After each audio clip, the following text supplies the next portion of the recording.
하나님 아버지, 오늘도 하나님의 은혜 가운데 서서 예배에 성공하는 사람들이 되기를 원합니다. 우리 모두가 주께 받은 은혜를 기억하며 오늘 지금 이 시간 우리에게 하시는 말씀을 잘 들을 수 있는 겸손하고 영감 있는 심령들이 되게 도와주시옵소서. 믿음으로 헌금한 손길들 위해 복을 주시고 저들이 하는 모든 일에 하나님이 함께 하셔서 하나님이 돕고 계신 증거를 누구 앞에서나 담대하게 말하고 감사할 수 있도록 역사하여 주시옵소서. 예수님의 이름으로 기도하였습니다. 아멘.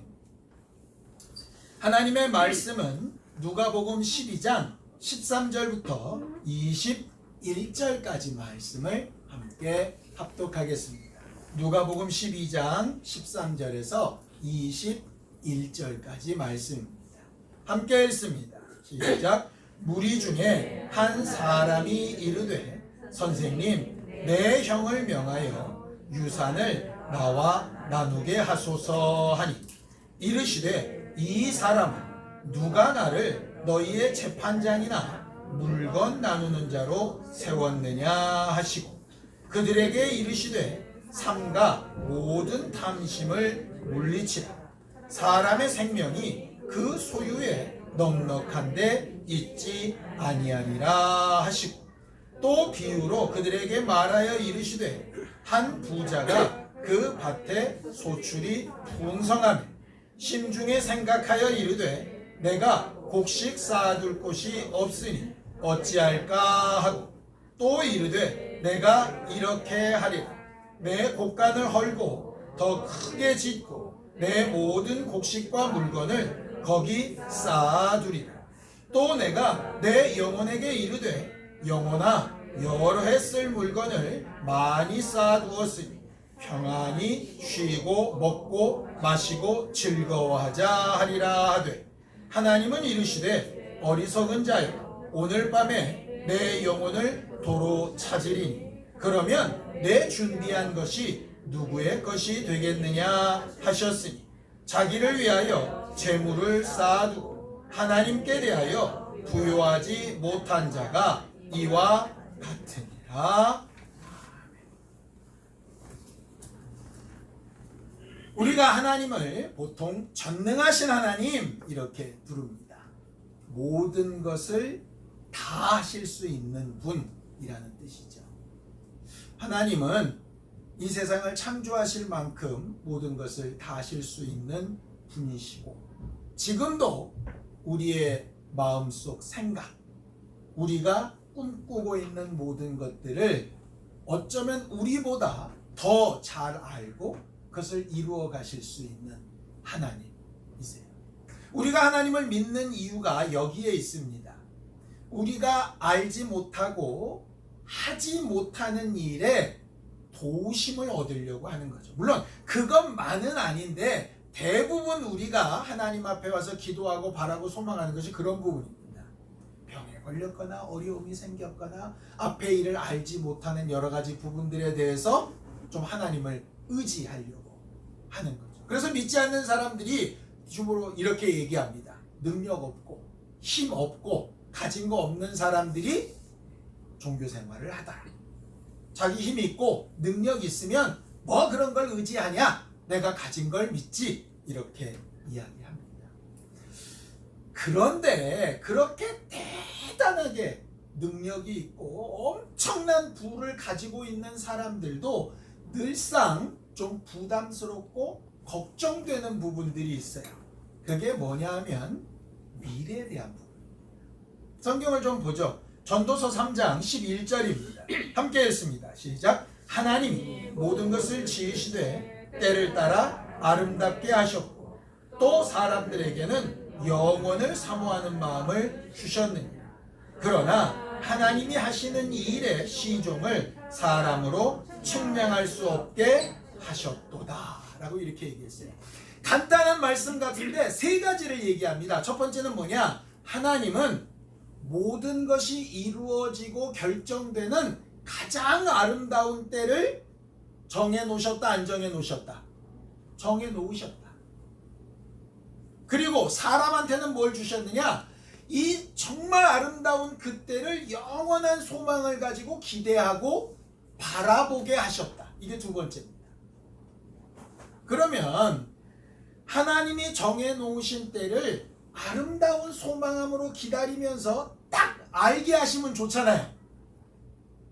무슨 얘기냐? 내가 언제쯤 결혼할지, 나한테는 애가 언제쯤 생길지, 그 아이가 앞으로 어떻게 살아갈지 이런 걸 다 좀 짐작하게 하시면 얼마나 좋겠어요. 그죠? 쉽게 얘기해서 내가 언제쯤 죽을지를 알면 좀 내가 내 삶을 정리하고 움직이는데 좀 편하지 않겠습니까? 그래서 사람들이 예언 듣기를 좋아하죠. 어디서 누가 예언한다 그러면 막 합니다. 마치 누구 찾듯이, 점쟁이 찾듯이. 아니 대통령이 되겠다는 사람도 점치러 가니까 미래를 모르니까 그런 거 보러 가는 거잖아요. 그러니까는 앞날에 소망 같은 거라도 없으면 궁금하지라도 않을 텐데 하나님이 만들어 놓으신 게 뭐냐면 궁금하게는 하시고 알지는 못하게 해주셨어요. 그러니까 이게 답답하죠. 그리고 뭔가를 하고 나면 그때 내가 미리 알았으면 이거 안 했을걸. 요새 그런 거 되게 많다면서요. 내가 그때 집 사놓을걸. 이런 거.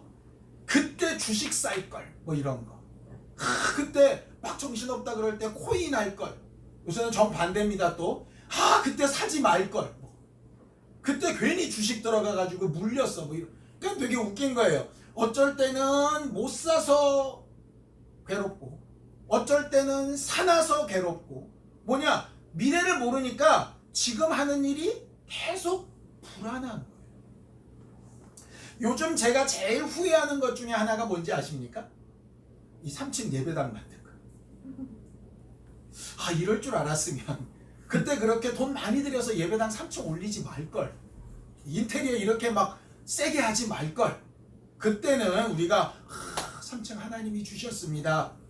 응답입니다. 그랬었고, 이렇게 그래도 이 멋지는 걸 정말 싸게 잘했습니다. 그때 우리가 막 그렇게 기뻐했잖아요. 그런데 단 2, 3년도 안 지나서 그때 안 그랬었으면 이런 생각한단 말이에요. 그러니까 그때는 분명히 잘했다고 했는데 시간이 지나놓고 보니까 아닌 것 같아. 이런 후회들이 생기는 거죠. 왜 후회하나 봤더니 간단합니다. 미래를 몰라서 후회하는 거예요. 여러분들한테 좀 묻죠. 여러분들은 일생일대 가장 후회되는 일 있습니까? 혹시 뭡니까? 절대로 옆에 있는 이 남자 이런 얘기는 하지 마세요. 우리가 지나놓고 보면 후회될 일이 되게 많은데 그 당시에는 꽤 잘한 결정이라고 한 것들이었어요. 제가 꼭 이 예배당 문제뿐만 아니라 지금까지 목회해온 여러 가지 부분들을 이제 시간이 있어서 계속 되돌아보면서 후회할 것들을 이렇게 찾다 보니까 후회하는 데서 그치지 않고 뭐가 문제냐? 이제 지금 결정하는데 겁나는 거예요. 그러니까 그때도 기도하고 응답받고 잘했다고 생각해서 결정한 일이 지금 와서 후회가 되는데, 지금 내가 여러분들을 이끌고 나가면서 뭔가 결정하는 게 또 얼마 후에 후회할 일이 되지 않을 거라고 보장이 없잖아요. 그러니까 뭘 결정하기도 선택하기도 두려운 거예요. 저도 제 위에 담임 목사님이 좀 있었으면 좋겠어요. 아니면 말씀하신 대로 하나님이 하시는 일의 시종을 짐작하지 못하시는 게 아니라 좀 알게 하셨으면 좋겠어요.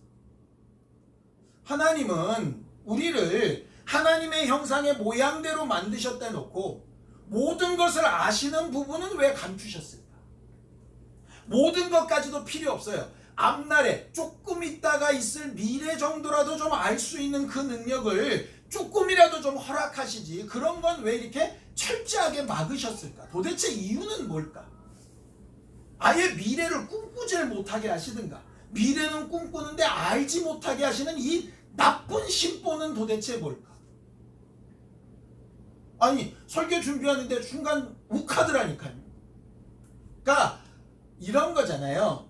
아버지도 능력이 없으면, 저같이 저희 애들처럼 아빠한테 기대하는 게 없으니까 자기 인생을 자기들이 막 떨치고 나갑니다. 그런데 아빠가 능력이 있어요. 조금만 힘 써주면 돈도 무슨 백도 다 할 수 있어요. 그런데 할 수 있는 것처럼 소망은 딱 줘놓고 정작 안 도와주는 거지. 그럼 그 아이가 얼마나 미쳐버리겠어요. 하나님이 꼭 그렇게 느껴지는 거예요. 그런데 솔로몬이 이 말씀 그 뒤에 하나님이 왜 그러셨는가를 설명해 놨더라고. 성경을 좀 보죠. 전도서 3장 14절입니다. 함께 읽습니다. 시작. 하나님께서 행하시는 모든 것은 영원히 있을 것이다. 그 위에 더할 수도 없고 그것에서 덜할 수도 없나니 하나님이 이같이 행하심은 사람들이 그의 앞에서 경외하게 하려 하심인 줄을 내가 알았다. 만약에 하나님께서 사람에게 미래를 볼 수 있는 능력을 주셨다면 아마 에덴 동산에서 아담의 타락이 없었을 수도 있었겠죠. 왜? 자기한테 몇 날 몇 시에 뱀이 말 걸 거고 그 말을 듣는 순간 나는 망한다. 이거를 만약에 정말 예언처럼 점치듯이 알고 있었다면 피할 수 있었을 거예요. 물론 알고도 우리가 죄를 짓는 걸 보면 알았어도 욕심에 끌려서 그렇게 됐을 수도 있지만 어쨌든 예방은 될 수 있지 않겠습니까? 그래놓고 생각했더니 이런 거예요. 아담은 뱀이 언제 말을 건지는 몰랐어요. 자기를 유혹하는 게 뱀일지도 몰랐어요. 그죠? 그런데 뭐는 알고 있었냐? 선악을 알게 한 나무의 실과를 따먹으면 죽는다는 건 알고 있었어요. 무슨 일이 이해가 되시죠? 그러니까 사람들은 자꾸 몰랐다고 그러는데 하나님은 모르는 게 아니라 알게끔 경고하신 부분들이 있어요. 단지 우리가 원하는 대로 안 가르쳐 주신 거예요. 우리가 원하는 건 몇 날, 몇 시, 언제, 누구, 어떤 상황 이런 건데 하나님은 그거는 빼고 뭐만 하시느냐? 너 그렇게 살면 죽어 이런 겁니다. 쉽게 이렇게 얘기하죠. 아까도 제가 예로 들었죠. 우리가 언제 죽는지 알면 우리가 남은 인생을 좀 더 잘 보낼 수 있지 않을까? 확실한 건 있습니다. 언제는 모르는데 뭘 아느냐? 죽는다는 건 알아요. 그러니까 언제에 포인트를 맞추지 말고 내가 반드시 죽을 텐데 그게 오늘일지 내일일지 모레일지 1년일지 모르는데 적어도 죽는다는 건 확실하니까 그때까지 내 삶을 어떻게 할까? 이거는 사실 크게 달라지지 않는다니까요. 그러니까 뱀이 유혹할 거다, 언제쯤 유혹할 거를 몰라도 선악을 알게 한 나무 실과는 먹으면 죽는 거고요. 그걸 알고 먹어도 죽는 거예요. 맞죠? 그런데 우리는 뭐가 불만이냐? 몰랐다고 자꾸 불만이라니까.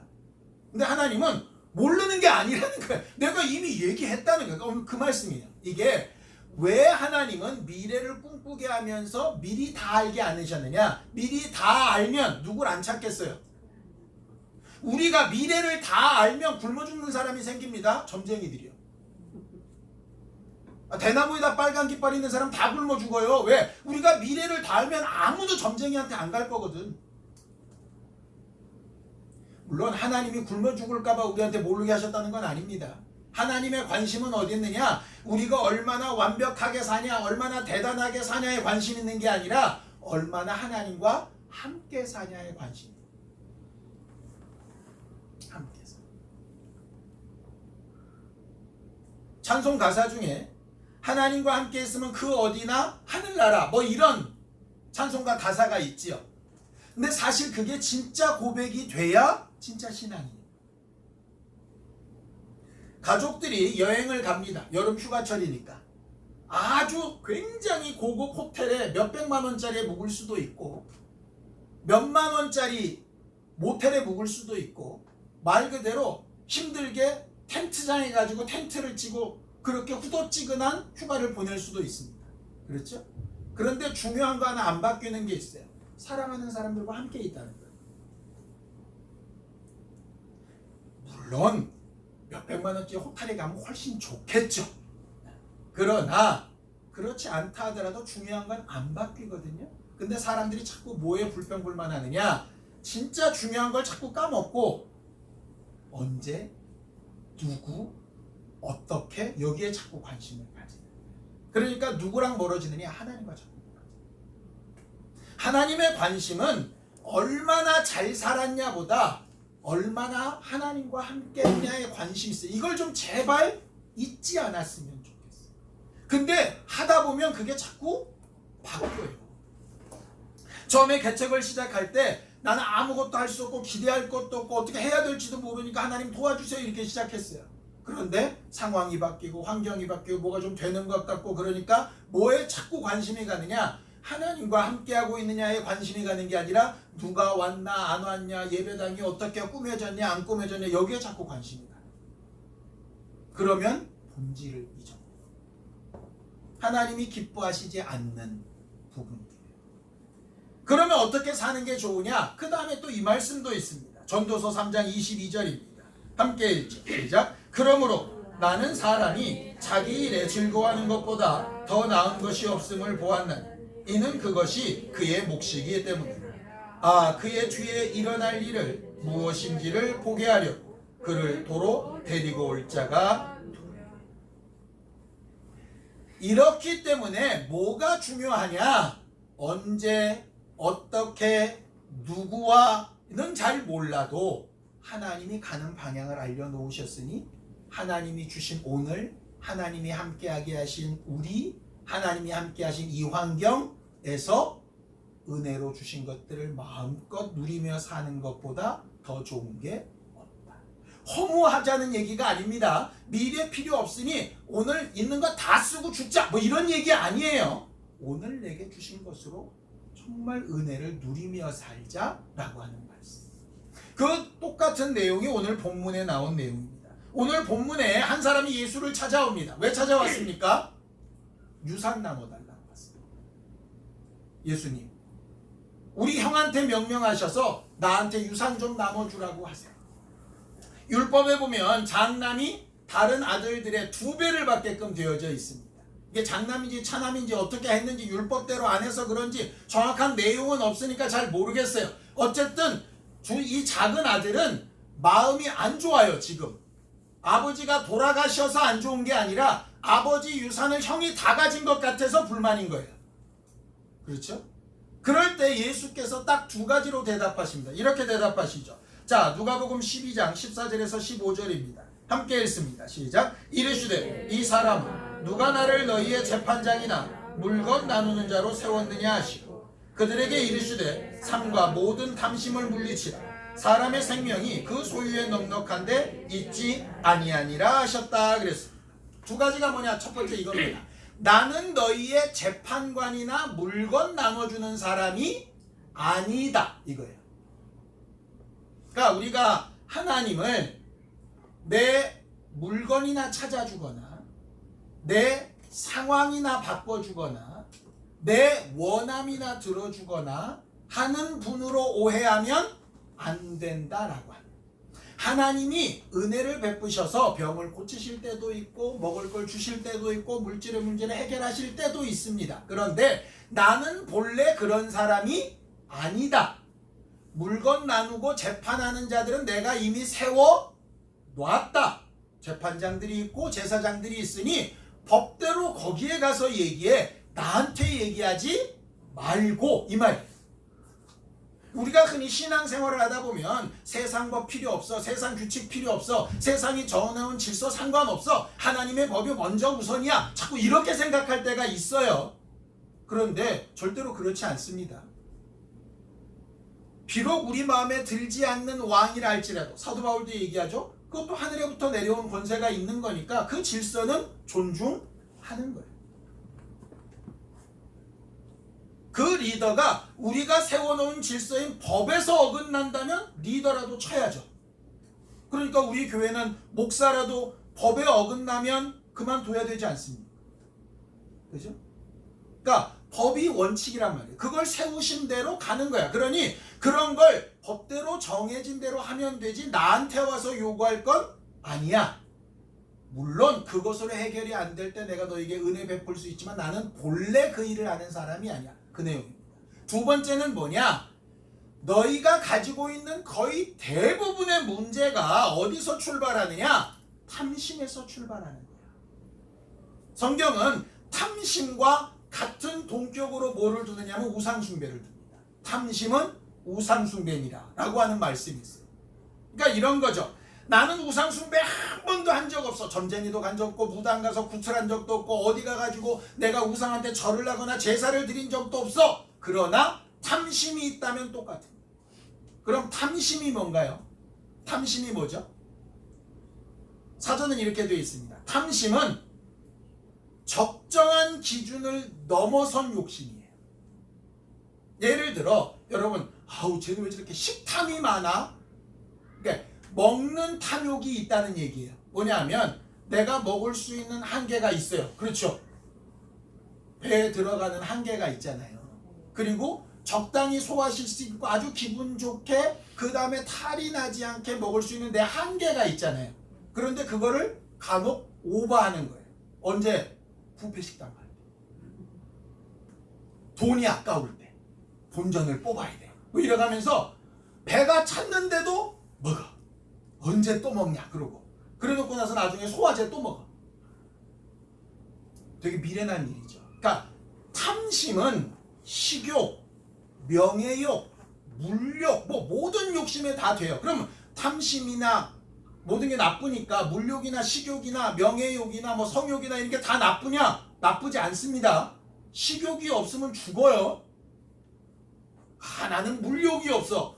자기는 좋을지 몰라도 옆에 있는 가족은 미칩니다. 아니, 돈 벌어야 되잖아요, 가장이. 명예욕이요, 누구나 다 가지고 있습니다. 그러니까 적절한 명예욕, 식욕, 뭐 물욕, 성욕, 소유욕 이런 것들은요, 적절한 기준 내라면 잘 살게 하는 굉장한 힘이 됩니다. 그러니 무조건 나쁜 건 아니에요. 문제는 뭐냐? 기준을 넘어선 게 문제예요. 기준을 넘어서. 그럼 이제 질문이 하나 있죠. 그 기준이 뭐예요? 아니, 먹는 거야. 내 배가 불러서 배꼽이 볼록 나오면 그때가 기준이라고 칩시다. 그러면 물질은, 명예는, 내가 소유한 것들, 내가 가진 건강이나 이런 것, 그 적절하다는 게 뭐냐? 뭐가 적절한 거? 어떤 사람은요, 1억만 있어도 우와 만족스럽습니다. 어떤 사람은 1000억이 있어도 안 만족스럽습니다. 그러니까 적절한 기준이라는 게 뭐예요? 내 마음에 가득 차면 적절하다고 착각을 하니까 맨날 문제예요. 그 적절한 걸 누가 정하셨냐? 정말 우리 마음에 안 들 수 있지만 하나님이 정하셨어요. 하나님이 정하셨어요. 그게 오늘 이 말씀입니다. 자, 누가복음 12장 21절입니다. 그 비유 마지막에 나오는 말씀이죠. 함께 읽습니다. 시작. 자기를 위하여 재물을 쌓아두고 하나님께 대하여 부유하지 못한 자가 이와 같으니라. 하나님에 대하여 부유하다라고 하는 말은 뭐냐면 하나님이 주신 기준 안에서 만족스럽게 산다 이 뜻이랍니다. 그러니까 이 부자는 여러 해 쓸 물건을 찾아놨어요. 그렇죠? 만족스럽습니다. 그런데 하나님은 며칠짜리라는 거예요? 오늘 하루짜리라는 거예요. 그러니까 이 사람이 많이 쌓아둔 것 좋은데 이 사람한테 주어진 날은 하루인 거예요. 하루. 그럼 하루를 넘어선 모든 건 다 탐심인 거죠. 그렇죠? 내가 가진 게 하루치밖에 안 돼요. 하나님이 세우신 게 1년이에요. 그럼 난 모자란 게 맞아요. 하나님 앞에 구해야죠. 하나님이 1년을 내게 약속하셨으니까 나머지 364일어치를 채워주세요. 해야 되지 않겠습니까? 그래 놓고 봤더니 왜 예수님이 일용할 양식을 구하라고 하셨는가 이해가 되는 거예요. 우리는 내일이 나한테 있을지 모레 있을지 모르죠. 처음부터 모르게 만들어 놓으셨잖아요. 근데 뭐는 확실하냐? 오늘 주셨으니까 오늘은 내게 주신 게 맞죠. 오늘 내게 주신 거니까 하나님이 세우신 기준에 오늘 가득 차야 만족스럽지 않겠습니까? 그러니까 하나님 오늘을 내게 주셨으니까 적어도 오늘만큼은 내게 만족하며 살 수 있도록 공급해 주세요. 이거는 내가 마땅히 하나님 앞에 요구할 수 있는. 하나님, 우리 가족을 이만한 숫자로 하나님께서 만들어 주셨으니까 이 사람들이 만족하며 살 수 있도록 오늘 하루 만족하게 살 수 있도록 하나님 도우셔야 되지 않겠습니까? 그럼 기도해야 돼요. 그러니까 간단한 거죠. 없는 날, 없는 사람, 없는 환경을 기도하지 말고 주신 날, 주신 사람, 주신 환경 가운데서 내가 감사가 있고 만족이 있을 만큼 당연히 구해야 하는 거예요. 뭐냐? 탐심의 정반대말이 만족이거든. 그러니까 탐심은 기준을 넘어서서 채워지지 않았다는 뜻이고, 만족은 기준에 꽉 차서 다 찼다는 얘기거든. 그러니까 결국 그겁니다. 범사에 감사하라 하신 이유가 뭘까? 간단해요. 내게 주신 날, 내게 주신 환경, 내게 주신 사람들에게 만족함이 있나? 그 사람은 은혜를 최고로 많이 받았어요. 그러니까 오늘 하루가 되게 중요해요. 오늘 이 예배가 되게 중요해요. 그냥 말로 듣기 좋게 오늘이 마지막 예배인 것처럼 이런 거 빼고, 오늘 나한테 나를 주셨으니까 오늘 나한테 은혜 주셔야 되겠습니다. 오늘 내 눈앞에 우리 아이가 있으니 우리 아이의 오늘의 삶을 하나님 책임져 주셔야 되겠어요. 이거 당연히 구해야 될 일. 이해가 되시죠? 그게 은혜를 누리면서 사는 거예요. 근데 탐심이 있으면 뭐냐? 가진 게 있는데도 가지지 못한 것 때문에 불행해요. 계속 불행해요. 오늘 쓸 게 있어요. 오늘 먹고 마실 게 있어요. 그런데 내일 먹고 마실 걸 걱정하면서 오늘이 불행해요. 기대할 수 없었던 아이가 생겼어요. 너무 감사하죠. 그래서 사람들이 감사합니다. 그러면 그 아이가 하루하루 살아가는 동안 하나님께서 계속 그 아이를 살려주시는 것으로 감사하며 살면 되는데, 그 감사가 사라져요. 언제부턴가. 미래를 생각하거든요. 초등학교 가야 돼. 요새 애들 교육비가 얼마나 했는데, 지금은 집이 좁은데 집을 넓혀야 되는데, 뭐 이런 걸 계속 앞으로 생각하면 하나도 만족이 안 되는 거예요. 왜? 지금 가진 것 갖고는 안 되니까. 그건 그날에 필요할 때 하나님께서 또 만족스럽게 하셔야 될 문제인데 그렇지 않은 거예요. 땡겨서 미리 받아서 플러스 알파로 더 넘치도록 가지고 있어야 내가 여유가 있다고 생각해요. 우리는 인정하기 싫지만 그 마음을 성경은 뭐라고 얘기하느냐? 탐심. 탐심. 말은 이렇게 해도 사실 되게 쉽지 않습니다. 성경은 그 내용을 이렇게 얘기합니다. 시편 16편 5절 6절입니다. 함께 읽습니다. 시작. 여호와는 나의 산업과 나의 잔의 소득이시니 나의 분깃을 지키시나니 내게 줄로 재어준 구역은 아름다운 곳에 있으니 나의 기업이 실로 아름다. 어떤 목사님이 쓴 글을 봤습니다. 개척을 하고 어느 정도 교회가 일정 수준에 올라서 조금만 더 하면 교회가 이만큼 부흥이 되겠다 라고 생각하면서 십몇 년을 열심히 목회를 하셨대요. 십몇 년을 열심히 목회를 하셨는데 교회가 개척한 지 1년 이후의 모습과 계속 9년 동안 옆으로 가는 거예요. 1년 동안 성장한 걸 생각하면 거기에 들어가면 9배, 아니면 거기에 붙어서 복리처럼 하면 10수배가 되었을 거라고 예상을 하면서 열심히 했는데 10년이 지나봤더니 1년치 그때랑 똑같은 거예요. 옆에 봤더니 똑같이 시작했던 동기는 자기의 100배쯤 돼 있는 거예요. 나는 뭔가 막 갈등이 생기고 나는 목회 안 해야 되겠다. 나는 처음부터 하면 안 되는 사람이었나. 이런 낙심에 있었대요. 그때 주신 말씀이 이 말씀이야.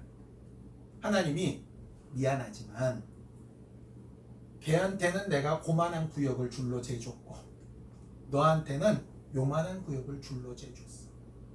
불평불만이 확 올려 그럴 때 자기가 그냥 막 넘어갔던 민수기 내용이 싹 들어오더래.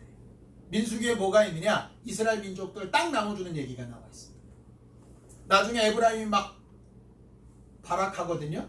우리는 숫자도 많은데 왜 이렇게 조금 땅 주냐? 왜냐? 그 땅은 되게 비옥하고 좋은 땅이야. 어떤 땅은 엄청나게 넓어요. 그런데 사막이 반이야. 그러면서 이렇게 하더래요. 네 교회보다 100배쯤 되는 것 같지? 걔의 머릿속은 너보다 100배쯤 썩는다. 인원수가 많아서. 넌 몇 명 안 돼서 눈에 빤히 교인들이 보이지? 맨날 똑같은 사람이지? 그래서 속을 다 알지? 뭐가 더 좋은지 내가 다 알고 갈라준 거야? 이렇게 하시더래요. 어찌 보면 야, 이 목사님 정신승리 아니야?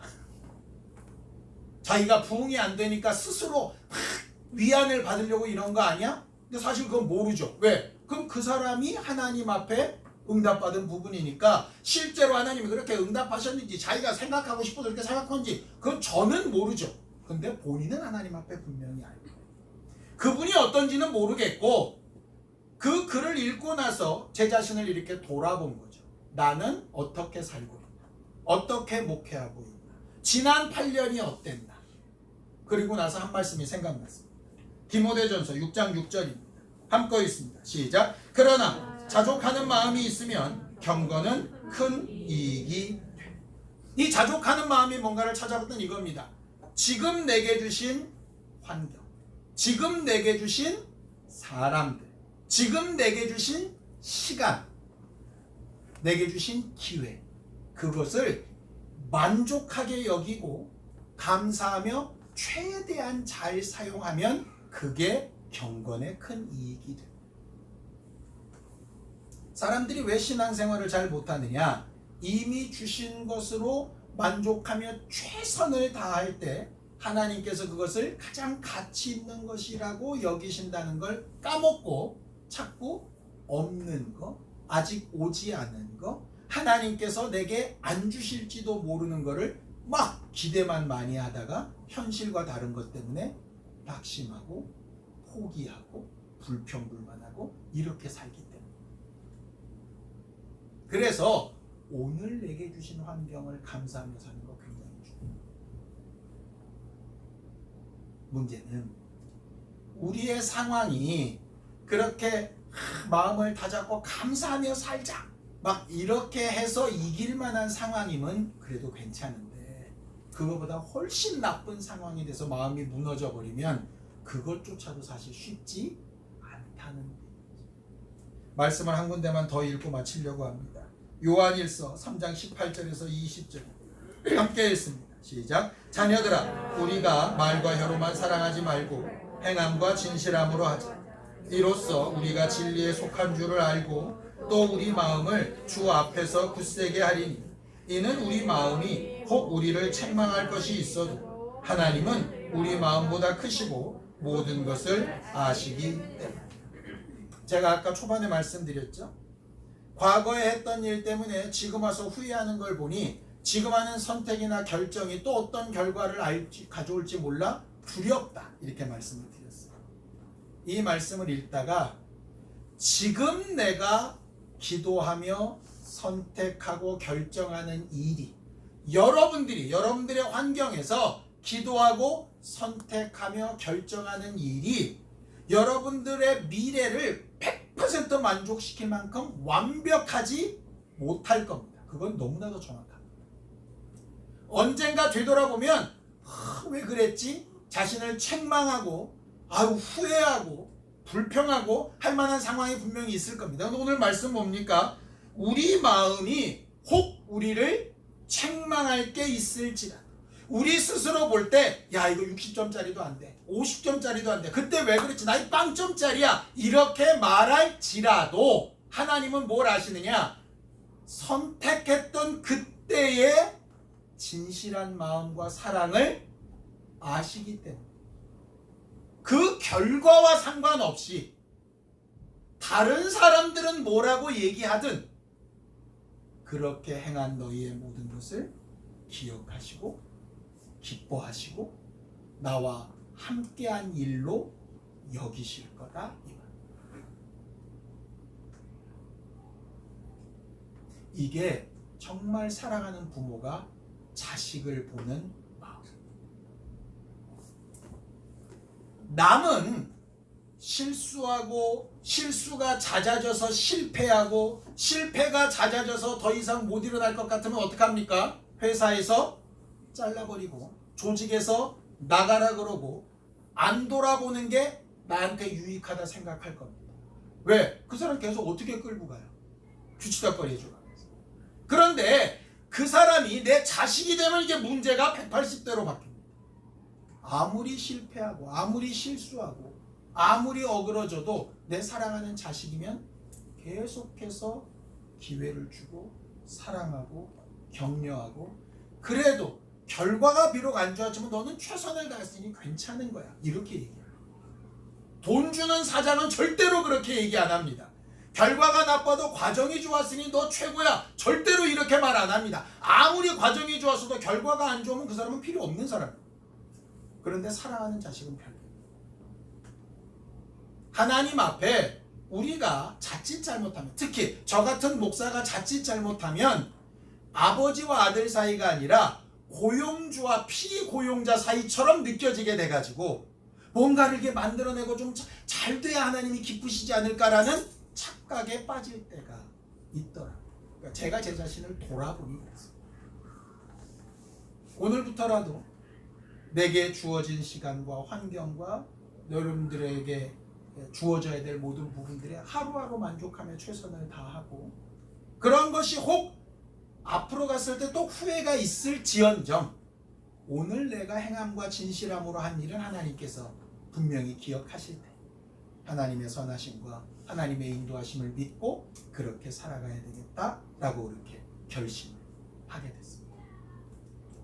여러분들도 오늘 주어진 은혜를 마음껏 누리고 하나님께서 주신 기회 동안에 기뻐할 일, 만족할 일을 찾아가면서 또 다른 기회를 주신다면 또 채우실 은혜를 구하고 간구하며 살아갈 수 있는 그런 우리 모두가 되기를 예수님의 이름으로 축원합니다.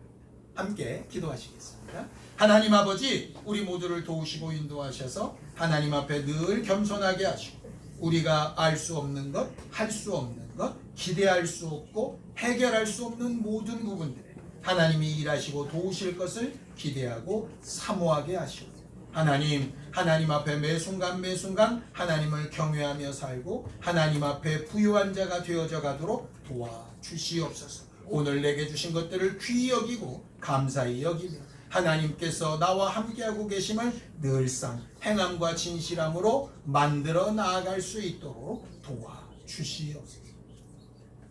하나님, 우리의 연약함을 고백하고 하나님의 도우심과 은혜를 구합니다. 부족한 것을 채우신 하나님의 역사를 사모할 때에 우리와 함께하여 주시고 주를 경외하며 겸손히 주께 구하며 매 순간 하나님이 주신 것들을 기뻐하며 만족하며 살아가려고 할 때에 그때마다 공급하시는 주의 은혜로 채워 주시옵소서. 예수님의 이름으로 기도하였습니다. 이제는 우리 주 예수 그리스도의 은혜와 하나님 아버지의 극진하신 사랑과 성령님의 감동하시고 함께하시는 분명한 증거가 오늘 지금 우리에게 주신 은혜를 마음껏 누리며 살기를 결심하는 우리 모두 이제로부터 영원까지 함께 있을지어다. 아멘.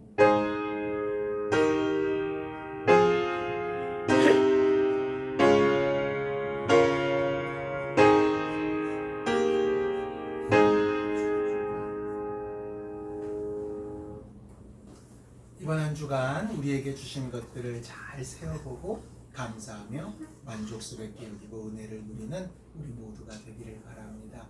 감사합니다. 수고하셨습니다.